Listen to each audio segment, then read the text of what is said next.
나는 하루에 열 몇 시간씩 육체를 혹사시키려는 것이 아니다. 육체에는 한계가 분명히 있다. 때문에 적절한 휴식이 필요하다. 우리 몸은 기계가 아니니까 말이다. 하지만 두뇌의 활동에는 그런 한계가 없다고 나는 믿는다. 휴식 삼아 영화를 보건 음악을 듣건 뭘 하건 간에 두뇌는 생각을 멈추지 않는다.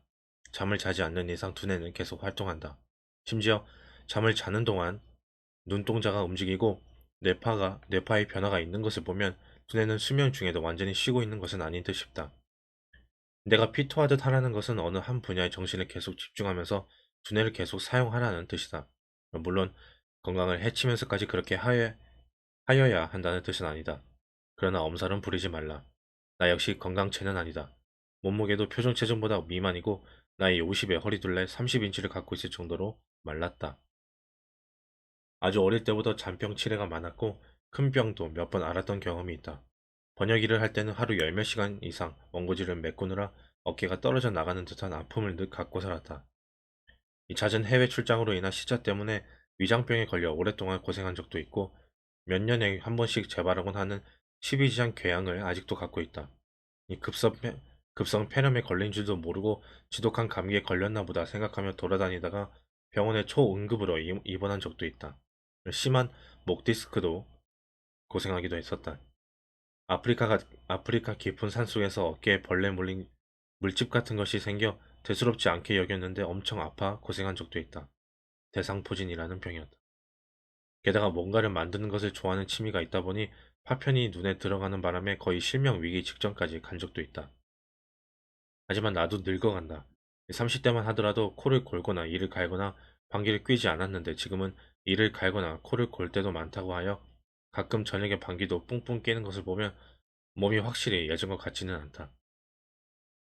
내가 20대부터 40대 초까지 열심히 일을 하면서도 한편으로는 계속 뭔가를 읽고 배워나갈 수 있었던 것은 신체 리듬을 유지하였기 때문이다. 한창 일하였던 시기에는 취미생활을 위해 몸을 많이 사용하는 것을 극도로 꺼려하였는데 그 다음날의 컨디션을 유지하기 위함이었다.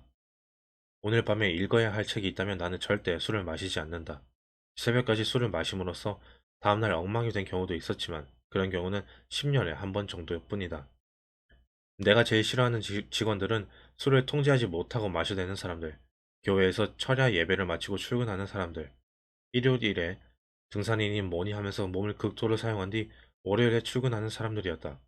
나는 육체의 리듬을 깨는 일은 토요일에 할 것을 권유한다.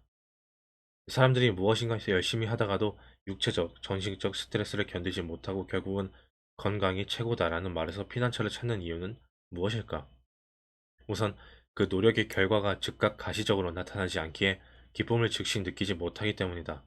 예컨대 학생의 경우 죽어라고 공부한 결과 몇 개월 후 치른 시험에서 성적이 쑥 올라가게 되면 그때부터는 신이 나서 누가 뭐라고 하건 간에 공부하게 되고 자기가 공부하는 것에 대한 나름대로의 깨달음도 얻는다. 그러나 그렇게 노력했음에도 불구하고 성적에 변화가 없었다면 노력할 마음은 사라지고 오히려 육체적, 정신적 스트레스에 시달리게 되면서 소화가 안 된다느니 등등 갖가지 질병을 달고 다니게 된다. 사람들이 노력을 열심히 하지 못하는 이유 역시 비슷하다. 몇 개월을 열심히 해보아도 수입이 즉각 느는 것도 아니고 남들이 알아주는 것도 아니다. 이 가시적 효과가 바로 나타나지 않으니 필요성을 느끼지 못하며 결국 실증만 느끼게 된다. 쉬고 싶어진다. 그렇다면 육체적, 정신적 스트레스에서 벗어날 해법은 무엇인가? 음, 첫째, 가시적 결과를 외부에서 찾지 말고 내부에서 찾아라. 당신 자신의 노력을 인정해주고 칭찬하여야 할 주체는 타인이나 직장이나 사회가 아니다. 왜 상을 누군가로부터 받으려고 하는가? 상은 당신이 자기 자신에게 주는 것이 진짜다. 새겨들어라. 훌륭한 화가는 자기 그림이 마음에 들 때까지 붓을 놓지 않는 법이다. 당신 역시 자신이 알고 있는 지식 수준에 스스로 흡족할 때까지 공부하고 노력하라. 스스로 얻게 되는 뿌듯함, 내가 여기까지 알게 되었구나 하는 벅찬 기쁨, 이런 것들을 소중히 여길 때 스트레스는 사라진다. 둘째, 쉬고 싶은 이유를 생각하여 보라. 당신의 허약 체질이라도 재미있는 컴퓨터 게임을 쉬지 않고 24시간 이상도 할 수 있을 것이다. 이 재미를 느끼는 데다가 육체적 에너지의 손실이 크지 않고 두뇌를 사용하는 일이 이 때문이다. 육체 노동이 아닌 일에서 자꾸 쉬고 싶어지는 이유는 재미를 느끼지 못하기 때문이다. 그러므로 몸이 비비 꼬이고 실증이 날 때는 자기가 재미를 느끼지 못하는 이유를 스스로 파악하여야 할 것이다. 이 재미를 느끼기만 한다면 스트레스는 더 이상 주어지지 않는다. 셋째, 노력한 만큼의 대가는 반드시 주어진다는 것을 믿어라. 문제는 그 시기가 당신이 생각하는 시간보다 더 미래에 있다는 점이다. 이것을 나는 보상의 수레바퀴는 천천히 돈다. 가속도가 붙기까지는. 이라는 말로 표현한다. 그러나 사람들은 그 사실을 모른다. 노력을 해도 대가가 주어지지 않는 일도 물론 있다. 미련하게 무조건 한눈으로만 파지는 말라는 뜻 말이다. 넷째, 긴장감을 잃지 말라. 긴장감이 있다면 싫은 것을 오랫동안 억지로 하여도 탈이 나지 않는다. 정쟁터에서 식사도 제때 못하고 잠도 제대로 못 자는 병사들이 건강을 해쳐 죽었다는 말 들어본 적이 있는가? 이것 아니면 죽는다는 긴장감 때문에 그럴 틈이 없다. 군대를 다녀온 사람은 알 것이다. 제 아무리 몸이 아파도 점호 시간에는 정신이 번쩍 든다는 것을.